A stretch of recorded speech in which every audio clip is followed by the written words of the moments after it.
वैशाली साड़ीज, दुल्हन लहंगे, फैंसी लहंगे, साड़ियों की सभी रेंज का एकमात्र शोरूम वैशाली साड़ीज, घंटाघर के पास, सुजानगढ़। नमस्कार, एसएस सुधा में आपका स्वागत है। मैं हूं सुकुमार तिवारी। मैं आपको सिद्धपीठ सालासर धाम का दर्शन दिखाऊं। सिद्धपीठ सालासर धाम में आज राजस्थान अनुसूचित वित्त एवं विकास आयोग के अध्यक्ष राजेंद्र नाइक पहुंचने वाले हैं, जो बालाजी महाराज के दर्शन करेंगे और यहाँ पर उनका स्वागत होगा। आइए सालासर धाम से कार्यक्रम का अवलोकन करते हैं। SC/ST आयोग के अध्यक्ष, जो कि वित्त एवं विकास निगम के अध्यक्ष हैं, राजेंद्र नाइक पहुंच रहे हैं। यह देखिए, राजेंद्र नाइक पहुंच चुके हैं।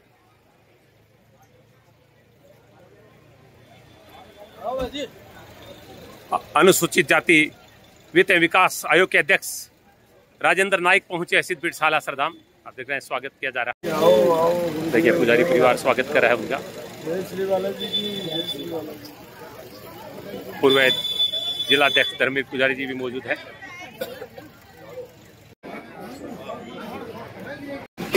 सिद्धपीठ सालासर धाम का दृश्य आप देख रहे हैं।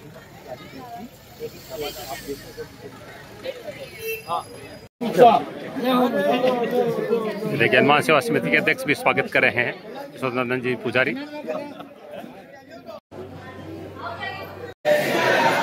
बालाजी धूप लगा रहे हैं। सालासर धाम में आशीर्वाद दिया जा रहा है।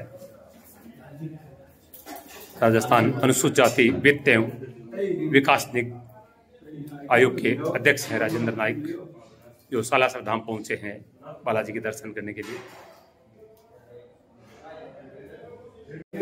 पुजारी जी, धर्मवीर जी पुजारी, जो कि पूर्व जिलाध्यक्ष हैं भाजपा के, वो दुपट्टा उड़ाकर स्वागत कर रहे हैं राजेंद्र जी नाइक का। और सालासर बालाजी महाराज का चित्र भेंट किया जा रहा है। अनुसूचित जाति वित्त एवं विकास आयोग के अध्यक्ष हैं राजेंद्र नाइक, जो सालासर धाम पहुंचे आज। कर्नल साहब का स्वागत हो रहा है सालासर धाम में। सिद्धपीठ सालासर धाम में आज राजस्थान अनुसूचित वित्त एवं विकास आयोग के अध्यक्ष राजेंद्र जी नाइक यहाँ पर पहुंचे हैं। बालाजी महाराज के दर्शन किए हैं, उन्होंने आशीर्वाद दिए हैं और पुजारी परिवार के द्वारा उनका स्वागत और सम्मान किया गया है। बातचीत करेंगे नाइक जी से। बहुत बहुत स्वागत आपका। सबसे पहले क्या कामना की आज बालाजी महाराज से? सालासर जय श्री बालाजी। मैं तो कुछ मांगता ही नहीं हूँ, अपने आप को समर्पित कर देता हूँ और प्रभु की कृपा, अपार कृपा, यही इसी धाम में बीजेपी पार्टी प्रभु ने मुझे ज्वाइन कराई। और मेरे दूसरे प्रभु ये बैठे, इनके हाथों जब जिलाध्यक्ष थे तो यहीं पर करीबन 5000 लोगों के बीच में सिर्फ मुझे अकेले पार्टी ज्वाइन करा करके वो इस मुकाम तक पहुंचा है। तो मैं तो रोम रोम मेरा बालाजी को समर्पित है। और मैं ये मांगता हूँ कि हमारे सुजानगढ़ का विकास। शुरू से मैं ये कहता रहा हूं कि मैं अपना पैतृक ऋण चुकाने आया, क्योंकि सुजानगढ़ को आज जो हक मिलना चाहिए, डेवलपमेंट होना चाहिए, भ्रष्टाचार मुक्त होना चाहिए, तो ये सारे मेरे सपने हैं। और बालाजी से जो जो मैंने सपने मांगे हैं, मेरे तो सारे पूरे हुए हैं। तो मुझे पूरा विश्वास है कि सुजानगढ़ भी हमारे विकसित होगा। और जिस ढंग से हमारे सालासर धाम की प्रसिद्धि है, सब तरफ फैलती जा रही है, तो इसका भी सौंदर्यीकरण होकर के बहुत विश्व प्रसिद्ध और लोग टूरिस्ट के रूप में भी आएंगे, भक्त तो आते ही। अच्छा, जिस आयोग के आप अध्यक्ष हैं, अनुसूचित जाति वित्त एवं विकास आयोग के, तो उसके लिए आपकी योजनाएं क्या वर्तमान में? क्योंकि अभी अगर बात करें तो राजनीतिक भी इसके इर्द गिर्द घूमती। देखिए, मैं भारतीय जनता पार्टी का बहुत बहुत आभार व्यक्त करता हूँ, आला कमान का, भजन लाल जी का, कि उन्होंने मुझे ये जिम्मेदारी दी। SC के करीबन 1 करोड़ 10 लाख लोग हैं। हर 8वां आदमी जो राजस्थानी है वो इसी वर्ग से है। तो आज इस वर्ग को, कुछ लोगों को छोड़ दीजिए, लेकिन अधिकतर जो वर्ग है उनकी बहुत दयनीय स्थिति है। आपको तो पता है, मैं तो ठेठ गांव तक जाता हूँ, दाढ़ी दाढ़ी में दोरों में घूमता हूं मैं। तो इस वर्ग को विकास करके राष्ट्र की मुख्य धारा में लाने का मुझे दायित्व दिया है। इसलिए मैं बहुत बहुत धन्यवाद देता हूँ हमारे आला कमान का, हमारे भजन लाल जी का।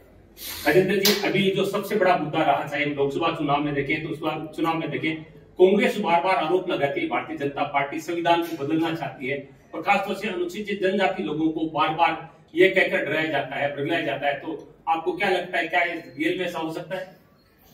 देखिए, अगर आप देखें जो बाबा साहब ने संविधान दिया है उसमें पूरी तरह से एक तरफा होकर के कांग्रेस ने इसका संशोधन किया।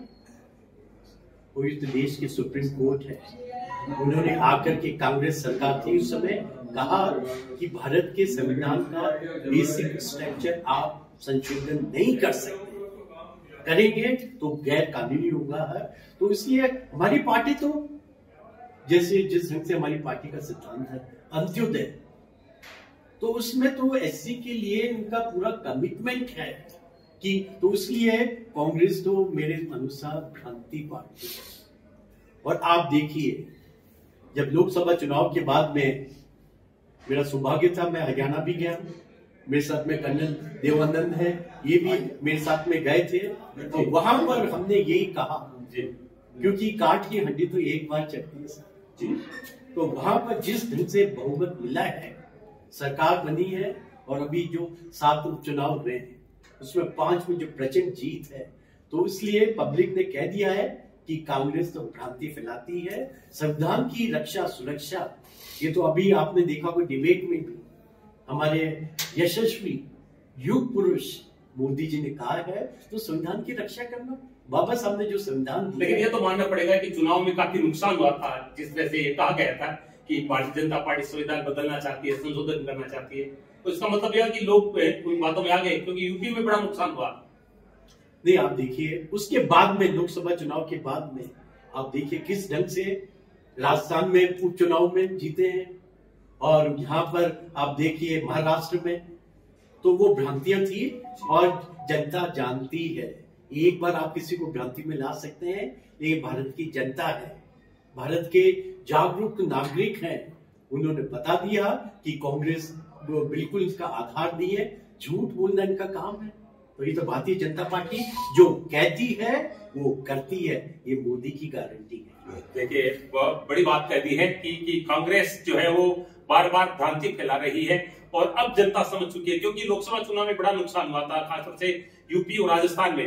लेकिन अब उसके बाद में उपचुनाव हुए हैं, उनमें बता रहे हैं, चाहे चुनाव हो महाराष्ट्र के, उसमें भारतीय जनता पार्टी को पुनः लोगों ने मतदान किया है, ये दावा कर रहे हैं राजेंद्र जी नायक, जो आज यहाँ सालासर धाम में बालाजी महाराज के दर्शन करने के लिए पहुंचे हैं।